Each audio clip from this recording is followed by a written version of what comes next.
sommes ici dans le domaine universitaire du Sarthinement. C'est ici que se situe le bâtiment principal de la faculté de psychologie et des sciences de l'éducation. La faculté propose 3 filières, chacune conduisant à un diplôme. Vous avez la filière en sciences psychologiques, la filière en logopédie et la filière en sciences de l'éducation, chacune comportant 5 années d'études.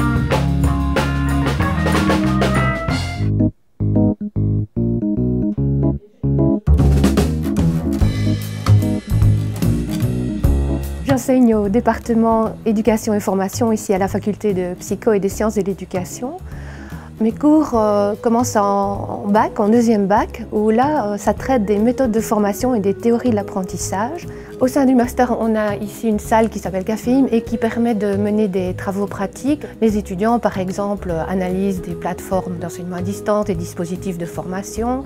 Ils sont aussi amenés à utiliser différents types de matériel comme un tableau blanc interactif, plus tard des tablettes, enfin toutes les technologies mobiles. Les cours de technologie de l'éducation et de la formation permettent aux étudiants non seulement de maîtriser les technologies, de devenir autonomes face à l'usage des technologies, et aussi à pratiquer différentes formes d'enseignement ou d'apprentissage, par exemple l'e-learning, l'apprentissage à distance, qu'il soit collaboratif ou non. C'est l'occasion de travailler sur la mise en réseau de professionnels, mais supportés par les technologies, la création de communautés de pratique. Tout ça fait aussi l'objet de recherche, mais c'est toujours bien lié avec le monde professionnel, le monde de l'éducation et de la formation. Dans l'offre de formation proposée par la faculté, il y a ce tout nouveau certificat en expertise psycholégale. L'expertise est réalisée toujours à la demande du tribunal qui va mandater un psychologue et ou un psychiatre aussi en réponse à des questions pour éclaircir le juge dans la décision qu'il doit prendre.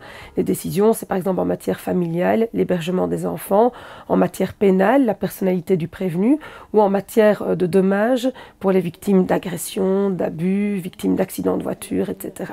Cette formation est donnée en collaboration avec la CPLU. L'enseignement au niveau du certificat se base évidemment sur notre pratique clinique, sur notre expérience clinique, mais aussi sur l'ensemble des recherches qui sont menées par les différents services du docteur Gauthier, de moi-même, du professeur Meulemans, qui vont vraiment alimenter les cours, que ce soit en matière de crédibilité par exemple, en matière d'examen de la personnalité, d'utilisation de tests validés. Donc le certificat en expertise est destiné à des professionnels qui ont déjà une expérience donc, de terrain, une expérience clinique, qui souhaitent se spécialiser dans un domaine très spécifique qui est l'expertise judiciaire.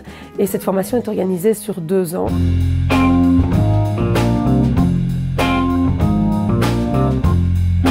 Qui dit universitaire dit forcément recherche. Le département de psychologie, cognition et comportement développe différents axes de recherche.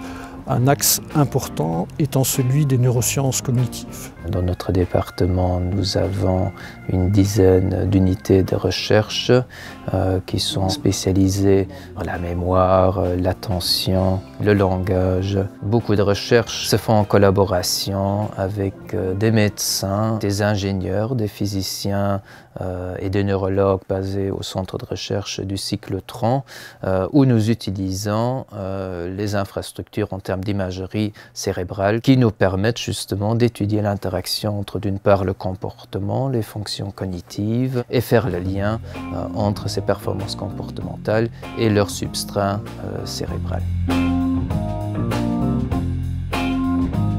Le département de psychologie et clinique des systèmes humains développe lui aussi différents axes de recherche, parmi lesquels la psychologie du travail et des entreprises. On a toute une série de doctorats qui s'attachent à comprendre les processus qui mènent à la souffrance au travail, à l'épuisement professionnel, au stress. Au-delà de ça, on a une expertise en création d'outils pour diagnostiquer, notamment pour le moment on travaille sur le diagnostic du burn-out. Quels sont les symptômes qui clairement doivent être reconnus comme étant des signes précurseurs du burn-out. Et enfin, le troisième volet, c'est plutôt de l'expertise et du conseil dans les entreprises. Donc on intervient en termes de diagnostic, de suivi de plan d'action au sein des entreprises.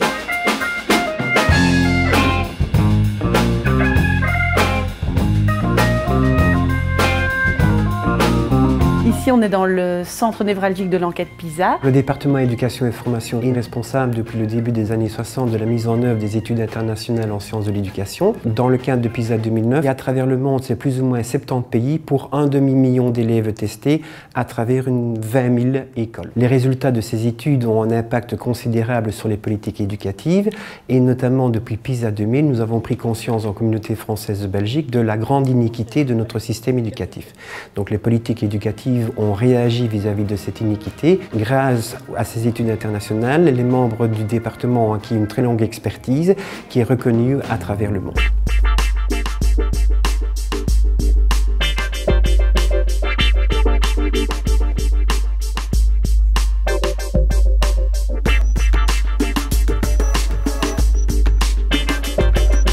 Une chose dont nous sommes extrêmement fiers, c'est la création, il y a quelques années maintenant, de la clinique psychologique et logopédique universitaire. La faculté possède une véritable clinique avec une importante mission de service à la communauté. C'est une clinique qui implique 15 unités de la faculté. La patientèle que nous avons ici à la clinique est très variée, allant du tout jeune enfant qui va venir pour des troubles de développement du langage, à la personne âgée qui va venir par exemple parce qu'il a un conjoint atteint de la maladie d'Alzheimer. La présence d'une clinique au sein de la faculté est vraiment importante parce qu'elle permet d'alimenter les cours en cas réel et elle permet par exemple de faire de l'apprentissage par résolution de problèmes où les étudiants vont travailler par petits groupes autour de cas. Elle permet aussi de faire de l'observation.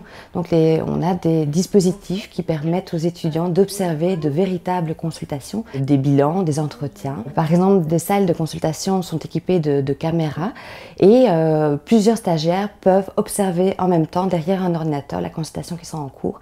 On a aussi un laboratoire de consultation, donc une grande salle qui permet d'accueillir par exemple des familles et qui est équipée d'un miroir sans teint.